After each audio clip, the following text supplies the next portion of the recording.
नमस्कार दर्शक बंधु एई गुरुत्वपूर्ण वीडियो को आपण मानक स्वागत। तो बंधुगण जदि आपण माने शिशु सेविका पई एलिजिबल होचंती एवं शिशु सेविका अप्लाई करिवा पई जाउचंती ताहाले एई वीडियोटी आपण मानक पई मोस्ट इंपोर्टेंट अटे। तो बंधुगण वीडियोटी को शेष पर्यंत देखंतु एवं बुझी नियंतु कि शिशु सेविकार निर्देशावली कौन रही, कौन एलिजिबिलिटी क्राइटेरिया, कौन एज रही, आपणकर शिक्षागत योग्यता कौन रही एवं आपण केमिति हिसाब रे आपण एई चयन माध्यम रे आपण एई जॉब रे योगदान करिवे। तो एई वीडियो को शेष पर्यंत देखंतु। तो बंधुगण चलंतु आमे निर्देशावली देखिबा पूर्वरु टिके आमे यार एजुकेशनल क्वालिफिकेशन कौन अच्छी, एलिजिबिलिटी क्राइटेरिया टिके चेक। तो बंधुगण आपण माने जानिथिबे government of Odisha school and mass education द्वारा एवं ओसेपा द्वारा गोटे नोटिफिकेशन रिलीज हेतिला जो थिरे शिशु बाटिका स्कूल रे शिशु सेविकार नियुक्ति देवा पई से माने कहिथिले। प्राय 45,000 शिशु सेविका नियुक्ति देवा पई से माने कहिथिले एवं 5 रु 6 वर्षर पिला माननकु प्री प्राइमरी स्कूल रे से 2025-26 एकाडेमिक इयर रे शिशु बाटिका स्कूल रे शिशु सेविका हिसाब रे नियुक्ति देई से पढ़ाया पई कुहाइतिला एवं मासिक दरमा 3,000 मध्य पर मंथ कुहाइतिला। तो वर्तमान बंधुगण तार पूरा डिटेल गाइडलाइन टा आसी जाइछि, जहा फल सब जिनस आपण माने बुझी परिबे एई वीडियो देखिले। तो बंधुगण तार टिके डिटेल्स देखि नबा आमे समरी टिके, तापर आमे आगो गाइडलाइन टा बुझिबा। तो बंधुगण आपण माने जानिथिबे पोस्ट रो ना होची शिशु सेविका विथ कम हेल्पर एवं तार पोस्ट रही प्राय 45,000, किंतु आपण 45,000 पोस्ट रे एका संगरे अप्लाई करि परिबे नाही, केवल आपण निज गाँ स्कूल रे अप्लाई करि परिबे। आपणकर शिक्षागत योग्यता +2 पास हेतिबा कथा एवं आपण लेखि पढ़ी कही जानुथिबा कथा। आपण प्री प्राइमरी स्कूल रे पोस्टिंग टा पाइबे एवं आपणकर डिपार्टमेंट रहिबो ओसेपा। आपणको प्राय मंथली 3,000 सैलरी दिया जिवो एवं आपणकर एजुकेशनल क्वालिफिकेशन रहिबो केवल +2 पास।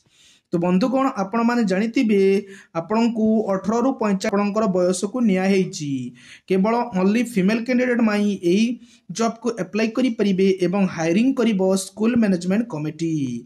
आपणकर काम रहिबो 10 टा रु सकाळ 10 टा रु संध्या 4 टा पर्यंत आपण शिशु सेविका भाबरे काम करिबे।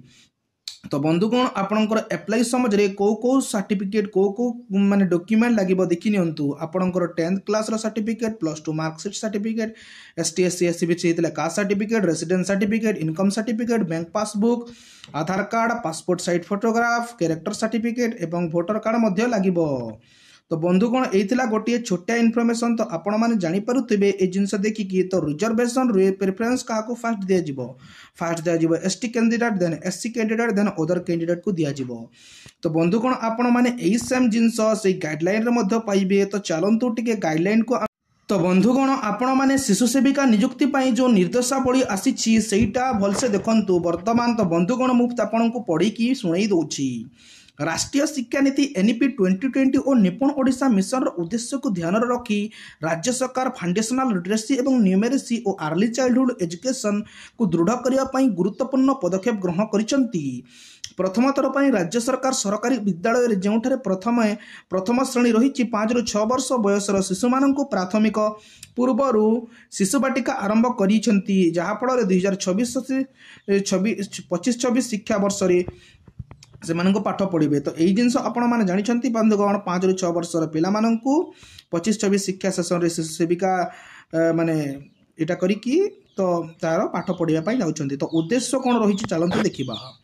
तो प्रथम उद्देश्य देखि नबा जो सरकारी विद्यालय निर्दिष्ट भर्ती संख्या अच्छी से शिशु सेविका को नियुक्ति करा जहाँ प्रधान शिक्षक मानक श्रेणी परिचालन साहाय्य करेंगे और कुमारी शिशु मान विभिन्न प्रयोजन सहयोग करेंगे। प्राथमिक श्रेणी शिक्षक मान सहायता प्रणाली को दृढ़ करने जहाद्वारा प्री स्कूल शिशु मान सठिक भाव में परिचालन करेंगे और प्रतिदिन कार्यसूची कार्यकारी करेंगे। तो ये जिनस गुड़ा रही बंधुगण आपण मैंने देखिपे आपण मैंने पढ़ी पारे। तो नेक्स्ट जिनस देखा बंधुगण जदि गोटे स्कूल 30 रु 100 मध्य शिशु माने एडमिशन करेंगे ताहले से जगह गोटे शिशु सेविकार पोस्टिंग दिया जिवो। जदि 100 रु अधिक शिशु से जगह जदि एडमिशन नेबे ताहले से शिशु बाटिका 2टी माने शिशु सेविका रहिबे। जिल्लापालंकर अध्यक्षतार एवं जिला शिक्षा अधिकारी अध्यक्षतार शिशु सेविकार एसएमसी रे मीटिंग होगी से जिन पोस्टिंग दिज्व। तो बंधुगण चलतु आगक देखा तो आपण मैंने देखिपे प्रथम एसटी देन एससी अन्य कैटेगोरी की रिजर्वेशन दिज्व। तो बंधुगण डिस्क्वालिफिकेशन कौन रही जदि आपंकर फैमिली किए प्रेसिडेंट एमएलए एमपी मेंबर जिला परिषद समिति सभ्य सरपंच अच्छा आप डिस्क्वालिफाई हे कि जदि आपंकर घरे जदि सरकारी चाकरी जदि किए थे आप डिस्क्वालिफिकेशन हो। तो बंधुगण ये आपण मैंने आउटी गोटे गुरुत्वपूर्ण जिनस देखिए चलते मुझे आपको देखी। तो डॉक्यूमेंट कौन लगे आपंकर पासपोर्ट साइज फोटोग्राफ लगे आपंकर शिक्षागत योग्यता लगे आपंकर भोटर कार्ड लगे आपंकर पासबुक साइज फोटोग्राफ लगे। तो बंधुगण आपण मैंने देखने कौन कौन दरकार अच्छी कौन कौन दरकार नहीं ये जिनस आपण मैंने जानले हो सबकि आपण तो सीधा सड़क भाव में आपणकर एसएमसी हायरिंग करेंगे। तो बंधुगण ये आपण मानी जो रही निर्देशावली जोटा आपण मैंने पढ़िकी जानीपारे जदि पढ़ी पीडीएफ जदि पाइबा चाहते आम टेलीग्राम चैनल जॉइन करूँ एवं वीडियो को शेष पर्यंत देखिकी सांग मान सहित